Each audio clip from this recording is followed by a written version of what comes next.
Hello hello చెప్పండి ఎవరు? బాబు గారు బాగున్నారా? నమస్తే. నమస్తే సార్, చెప్పండి ఎవరు? బాగున్నారా? బాగున్నాను సార్, చెప్పండి. నేను రాజు. ఎవరండి? నా పేరు రాజు అండి. ఓకే సార్, చెప్పండి. నేను ఒక వీడియో పెట్టిన మీరు అసలు చూడట్లేదు. వీడియో పెడితే ఏం వీడియో? ఒక వీడియో పంపించాను నాకు వాట్సాప్లో, అది చూడట్లేదు. నాకు రోజుకు 100 వీడియోలు 100 వాట్సాప్లో వస్తాయి సార్, అవన్నీ చూడను. అంతే అంటారా? మీరు దేనికి పంపించారు చెప్పండి. రాముడు ఏకపురుషుడు అన్నావు కదా. రాముడు రాముడికి ఒకే భార్య అన్నారు కదా రాముడు ఏకపత్ని వ్రతుడా అని అన్నారు కదా ఒక దాంట్లో. ఎవరు? మీరు. రామాయణంలో అలానే ఉంది, అదే అన్నాను నేను. రామాయణంలోనే వాల్మీకి రాసిన రామాయణంలోనే ఇంకా ముగ్గురు ఉంటారు రాసి ఉంటుంది. ఏంటి ఆ పేర్లు ఏంటి? వీడియో పెట్టినా మీకు వాట్సాప్లో ఆల్రెడీ. నేను పేర్లు మీరు చెప్పండి, మీరు పెట్టారు సరే, ఇప్పుడు మీరు చదివారు కదా, ఆ ముగ్గురు పేర్లు ఏంటి? పేర్లా మీరు తెలుసుకుంటారని నేను మొత్తం డీటెయిల్స్ పెట్టేసాను నీకు. మేము తెలుసుకుంటాం సార్. ఇప్పుడు మీరు చదివారు కదా రామాయణంలో, ఇంకా రాముడు ముగ్గురు భార్యలు ఉన్నారన్న, వాళ్ళ పేర్లు ఏంటి? లైన్లో ఉన్నారు అట్లాగే.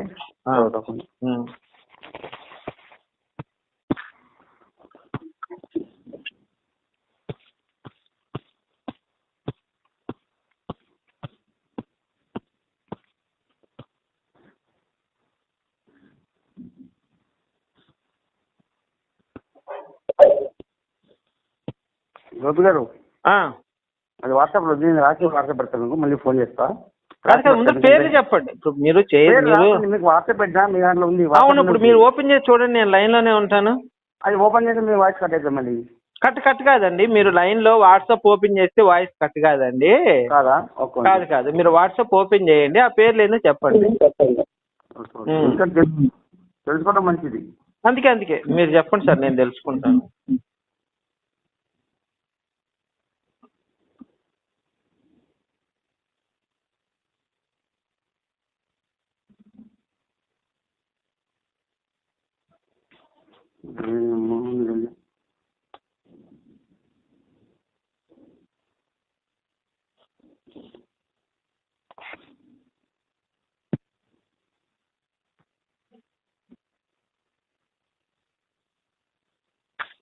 ఓపెన్ చేశారా?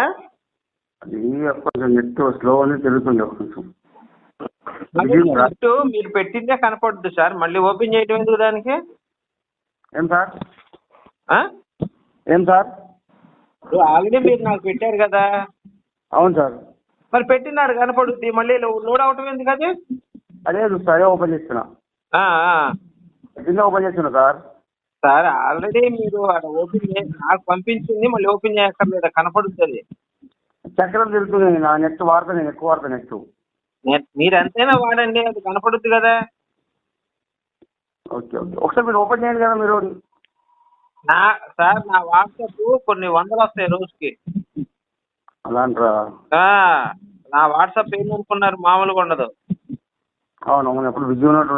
200 గ్రూపులు ఉన్నాయి నా దాంట్లో. మరి అందుకే చెప్పింది. కొన్ని వందల మెసేజ్లు పెడుతుంటారు, అవన్నీ నా చూడండి, అవన్నీ ఓపెన్ చేయను అసలు. ఇంకోటి సార్, నాకు ఇంకో డౌట్. ఇది శీల పరీక్ష ఎవరికి జరిగింది? సీతమ్మ శీల పరీక్ష జరిగిందా? జరగలేదే. మరి రాముడు మళ్ళీ తెచ్చినప్పుడు మళ్ళీ ఎందుకు పరీక్ష పంపిస్తాడు అగ్నికి? మళ్ళీ సీతకు మళ్ళీ పంపిస్తారు కదా, నువ్వు పతివ్రతవు కాదని పరీక్ష చేయడానికి. ఎక్కడ ఎవరు చెప్పారు మీకు? అది ఎక్కడుంది అది రామాయణంలో? వనవాసం తీసుకెళ్ళిన తర్వాత రావుని చేత జరిగి మళ్ళీ పంపిరా? ఏమని రాసింది అక్కడ? శ్లోకం చదవండి. అది నాకైతే తెలియదు సార్, నాకు అంతవరకు తెలుసు. మీకు తెలిసి చెప్పండి. సరే, అక్కడ ఏం రాసింది చదవండి. మీరు చెప్పింది ప్రామాణికం కాదు, అక్కడ రాస్తున్నది ప్రామాణికం. మీరు నాకు తెలిసి నేను చెప్పిన, మీకు తెలిసి కాదని చెప్పండి, నేర్చుకుంటాము. నేర్చుకోవడం తప్పలేదు కదా.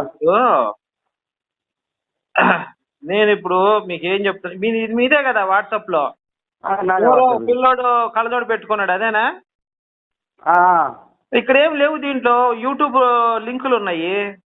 యూట్యూబ్ లింకే పంపించారు మీకు వాట్సాప్. నాకు యూట్యూబ్ లింక్ ఎందుకండి? వాడి వీడు చెప్పింది ప్రామాణికం కాదు కదా. ఇప్పుడు మన వాల్మీకి రామాయణం రాసిన రామాయణం నుంచి ఉందండి అక్కడ. వాల్మీకి రాసిన రామాయణం వాల్మీకి రామాయణం అని చెప్పి 450 రామాయణాలు ఉన్నాయి. అంటే మీ రామాయణం ఏది కరెక్ట్? 450 గీతా ప్లస్ గోరఖ్పూర్ రామాయణం ప్రామాణిక గ్రంథం, అది కరెక్ట్ గా ఉంటది. అది ఒకటేనా? ఇవన్నీ ఏంటంటే తర్జుమాలు ఎవడు ఇష్టం వచ్చినట్టు వాడు తర్జుమా చేసుకున్నాడు సంస్కృతాన్ని. ఇప్పుడు అవన్నీ వాడుకున్నది ఒకటి వాడితే అయిపోతుంది కదా మనము. మేము అదే వాడతాం. సన్నాసులంతా ఇది వాడుకుంటాడు.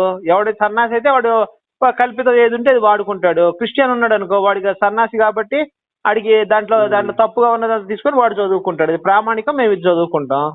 ఏది మీ ప్రామాణిక భాష ఏది? వాల్మీకి రామాయణం గీతా ప్లస్ గోరఖ్పూర్ అని ఉంటది. మూడు వాల్యూమ్స్ ఉంటాయి మొత్తం. ఒక్కొక్క వాల్యూమ్ వచ్చేసి దగ్గర 700 రూపాయలు ఉంటుంది. 3 ఉంటాయి. దగ్గర 2000 రూపాయల పుస్తకం. 3 పుస్తకాలు రామాయణాలు 2000 రూపాయలు ఉంటాయి.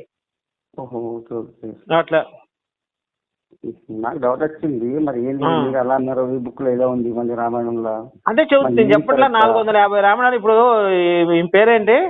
దీని పేరు ఒక లంజ ఉంది. ఆ లంజ పేరు ఏంటంటే రంగనాయకమ్మ, రంగనాయకమ్మ ఏదో ఉంది. అది కూడా రామాయణ విశ్వక్షం రాసుకుంది ఆ లంజ. అది మాకు ప్రామాణికం కాదు కదా. మరొక డౌట్, అక్కడక్కడ గుళ్ళ పైన బొమ్మలు అలా కనబడతాయి ఎందుకు? అక్కడ ఏం బొమ్మలు? మన బొమ్మలు మన బొమ్మల? నా బొమ్మలు ఏం లేవు గుడి మీద. మనే కావు, దేవతలు బొమ్మలు బట్టలు ఇప్పేసినట్టు, గుర్రాలతో తీసుకున్నట్టు. ఎక్కడ ఏ గుళ్ళో ఉన్నాయి? బయట వేరే దేశంలో ఉన్నాయి. వేరే దేశంలో ఉన్నాయా? వేరే రాష్ట్రంలోనా? వేరే రాష్ట్రంలో ఉన్నాయి. ఉంటే ఆడు కట్టుకున్న రాజు వాడు ఇష్టం వాడు కట్టుకున్నాడు. మనం ఏం చేస్తాం దాన్ని? నువ్వు నేను కట్టలేదుగా గుడి. మనకు సంబంధించిన కదా అన్ని. మనకు సంబంధించి కట్టింది ఎవడు? ఒక రాజు కట్టుకున్నాడు. ఆ రాజు ఇష్టం వచ్చిన బొమ్మలు పెట్టుకుని నీ ఇంటికి నచ్చి మీద నువ్వు బొమ్మలు పెట్టుకుంటావు. అంటే ఆ రాజు ఉన్న టైంలో ఆ రాజు కట్టుకుంటా ఆ బొమ్మలు ఆయనకి ఇష్టమైంది పెట్టుకున్నాడు గుడి మీద. అంతే. అది మనకేం సంబంధం? అది హిందూ ధర్మంలో కనుక అలాంటి బూతు బొమ్మలు పెట్టండి గుడి మీద అని ఉందనుకో, అప్పుడు మనం దాని గురించి మాట్లాడాలా? ఎవరో కట్టుకున్న రాజుకి తన ప్రాబ్లం ఏముంది? ఆ రాజ్యంలో ఏం కట్టుకున్నాడు, ఎందుకు కట్టుకున్నాడో మనకేం తెలుసు? అన్ని గుళ్ళ మీద లేవు. అన్ని గుళ్ళ మీద ఉంటే మనం ప్రామాణికంగా తీసుకోవాలి.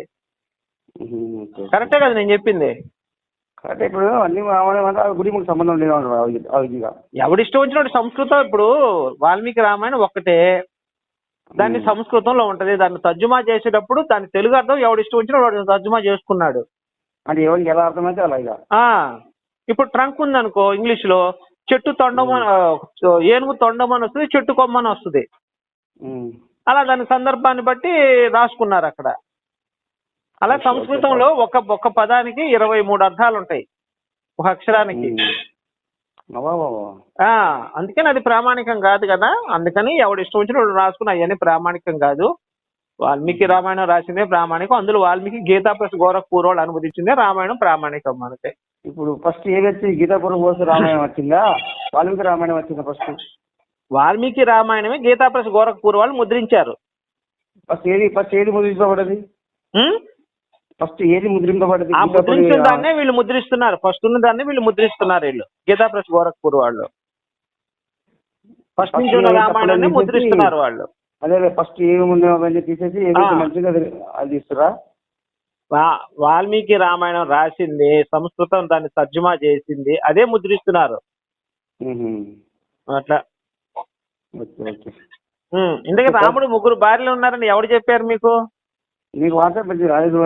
అది యూట్యూబ్ లో పట్టించుకోడు. యూట్యూబ్ లో మేరీకి సమాధానం చెప్పండి. వేరేది కాదు, మేరీకి 4 మొగుళ్ళు ఉన్నారని చెప్పి యూట్యూబ్ లో ఒకటి పెట్టాడు. అది ప్రామాణికం. మేరీ లంజా అని కూడా యూట్యూబ్ లో పెట్టాడు. అవన్నీ నాకు ప్రామాణికం కాదు కదా. నేను అసలు వాటిని నమ్మనంటున్నా. మేరీ లంజా యేసు లంజా కొడుకు యూట్యూబ్ అన్నారు. మేము ఆ మాట అనగా నేను అనకుండానే చెప్తున్నా. ఇట్లాంటి రూమర్స్ అనేది చాలా వస్తాయి. అదే మీరు అడిగారని కాదండి, రూమర్స్ వస్తాయి. అవన్నీ మనం చూడకూడదు, ప్రామాణిక గ్రంథమే తీసుకోవాలని చెప్తున్నా. సార్ ఒకటి చెప్తుంటరా, మీ దగ్గర నేను అడిగిన దానికి మ్యాటర్ ఉంటే చెప్పండి. చెప్పాను కదా, ఇంకేం కావాలి నీకు? అంటే నేను అడిగిన మేరీ లంజాన్ని మీరు ఒప్పుకుంటారా ఒప్పుకోరా? అవన్నీ మాట్లాడదు. మేరీ లంజాన్ని మీరు ఒప్పుకుంటారా ఒప్పుకోరా? నేను అడిగిందా? మరి రామాయణం గురించి నీకెందుకు? నేను నీకు అడిగిందా? అరే రామాయణం గురించి నీకెందుకయ్యా? నాకు డౌట్ వచ్చింది. ఏ డౌట్ వచ్చింది? జై శ్రీరామన్ నువ్వు, జై శ్రీరామన్ నువ్వు సార్ అడిగిందని చెప్పండి సార్. మీరు జై శ్రీరామ్ అనండి ఫస్ట్. సార్ ఒక మాట చెప్పండి. అడిగిందని చెప్పండి. జై శ్రీరామ్ అని మీరు అడగండి. ఇప్పుడు మాట్లాడతాను నేను. మీరు అడిగిందని చెప్తాను. శ్రీరామ్ నాదాన్ని మా ఫ్రెండ్ మస్తు మంది ఉన్నారు. జై శ్రీరామ్, జై శ్రీరామ్ అను. జై శ్రీరామ్ భారత్ మాతాకి జై అను. భారత్ మాతకి జై అంటే దానికి ఏమైంది సార్? అన్నావు కదా జై శ్రీరామ్ అని, ఇంకా భారత్ మాత జై జై శ్రీరామ్ అంటానికి ఏమైంది? జై శ్రీరామ్ అన్నా కదా మీకు? అన్నా నువ్వు హిందువేనా? హిందువులే. మరి హిందువు అయినప్పుడు రామాయణం నువ్వు చదువుకోకుండా మీ అమ్మ మీ నాన్న చెప్పలేదా రామాయణం గురించి? నాకు ఫోన్ చేసి అడుగుతున్నావు. మీ అమ్మ మీ నాన్న బతుకున్నప్పుడు రామాయణం గురించి నీకు చెప్పలేదా? సార్ వాళ్ళకి చదువుకుంటే అడిగిందని చెప్పండి. మీరు చదువుకున్నప్పుడు మీ వయసు ఎంత? నా వయసు ఉంటుంది 33. 33. ఇప్పుడు మీ గుద్ద కింద 33 ఏళ్ళు వచ్చినప్పుడు రామాయణం రాముడికి 3 పెళ్లిళ్ళైనా నీకు చెప్పినోడిని చెప్పు తీసుకొని కొట్టాలి. నువ్వు చిన్నప్పటి నుంచి హిందూ అయ్యుండి వినవయా, నువ్వు ఇను ఫస్ట్ ఇను. చిన్నప్పటి నుంచి హిందూ అయ్యుండి రామాయణంలో రాముడు 3 పెళ్ళాలి నువ్వు ఎక్కడ వాడెవడో పెడితే అది తీసుకొచ్చి నాకు చూపించి నిజం అనడం ఎంతమందికి భావ్యం? అది తెలుసుకోవాలి, ప్రూఫ్ కావాలి. ఏం తెలుసుకోవాలి? రామాయణం చదువుకున్నావా నువ్వు? రాముడు భార్య లేదు ఎంతమంది? 5 భార్యలు. చదువుకోవయ్యా, నువ్వు చదువుకో. చాగంటి గారి ప్రవచనాలు ఉన్నాయి, గరికపాటి ప్రవచనాలు ఇవన్నీ విను. అయ్యనకుండా వాడెవడో పెట్టి తీసుకొచ్చి నాకు పెట్టి మాట చెప్పండి. నేను చదివితే మీకు అడగబోతున్నా కదా నేను. నాకెందుకు నువ్వు ఫోన్ చేస్తే మెమ్మని అడగాలి? మెమ్మ బతికే ఉందా? చదవలేదు, మీకు చదివి కదా. ఎందుకు చదవలేదు? మెమ్మ నీకు నేర్పించలేదా? రామాయణం గురించి నేర్పించలేదా? మీరు అందరికి చెప్తారు కదా. నువ్వేం చదువుకున్నావు చెప్పు. నువ్వేం చదువుకున్నావు చెప్పు ఫస్ట్. నువ్వేం చదువుకున్నావు? నేను చదివి 5వ తరగతి. 5వ తరగతి చదివి 5వ తరగతిలో రాముడు గురించి ఉంది. రాముడు ఏకపత్ని రోజున ఉంది 5వ తరగతిలోనే. అప్పుడు పోలేమా స్కూల్ అలా ఉంది. అప్పుడు కాదయా, నువ్వు చిన్నప్పుడు చదువుకున్నది గుర్తు లేకపోతే ఎలా? నీకు రాముడు ఏకపత్ని వద్దని చిన్నప్పటి నుంచి నేను పుస్తకాలు కూడా చదువుకున్నా. చాలా పాఠ్య పుస్తకాలు రాముడు గురించి రాసి ఉంది. అప్పుడు స్కూల్ ఎలా ఉన్నది తెలియదా? వాళ్ళు వచ్చారా గవర్నమెంట్ స్కూల్ ఉన్నామా? అసలు మీ అమ్మ మీ నాన్న కనీసం ఏకపత్ని వద్దు అనే మాట నీకు చెప్పలేదు ఎప్పుడు? మీ అమ్మ మీ నాన్న మేము అడగలేదని చెప్పలేదు. మరి నన్ను ఎందుకు అడుగుతాను? మీ అమ్మ మీ నాన్న ఫస్ట్ అడిగి ఏమండి వాళ్ళని అడిగాను వాళ్ళకి తెలియలేదని చెప్పి నన్ను అడిగితే నేను చెప్తాను. సార్ ఒక మాట చెప్పన్నా, ఇప్పుడు అన్ని యూట్యూబ్లు వస్తున్నాయి కాబట్టి ప్రతి ఒక్కరు ఇలా ఏమి నడుస్తున్నాయి? ఎవడో బురదల్లి అది తీసుకొచ్చి అడగటం ఎంత మటుకు కరెక్ట్ అది? ఇప్పుడు నువ్వు దొంగ నా కొడుకొని ఎవడో అంటాడు. నువ్వు దొంగ నా కొడుకొని ఎవడు అంటాడు? మరి నేను ఫోన్ చేసి అడగనా నేను? నువ్వు దొంగ నా కొడుకొని వాడెవడు అన్నాడని చెప్పి ఒక మాట మీద ఫోన్ చేసి అంతే మాట మీద ఫోన్ చేసేది. రాముడు గురించి తప్పుగా మాట్లాడితే ఇలానే మాట్లాడతాను. నువ్వు ఆధారాలు చూపించి చదువుకొని మాట్లాడు. యూట్యూబ్ లో పెట్టిన వీడియోల గురించి నాకు ఎప్పుడు కాల్ చేయకు, సరేనా? ప్రామాణిక గ్రంథం తీసుకొని కాల్ చేయి, అప్పుడు మనం డిస్కస్ చేద్దాం. ఒక పేరు చెప్పండి. అది పేరు చెప్పండి. అది గ్రంథం వాల్మీకి రామాయణం, గీతా ప్రెస్ గోరఖ్పూర్. అది కొనుక్కొని చదువుకో. Okay right. సరే రైట్.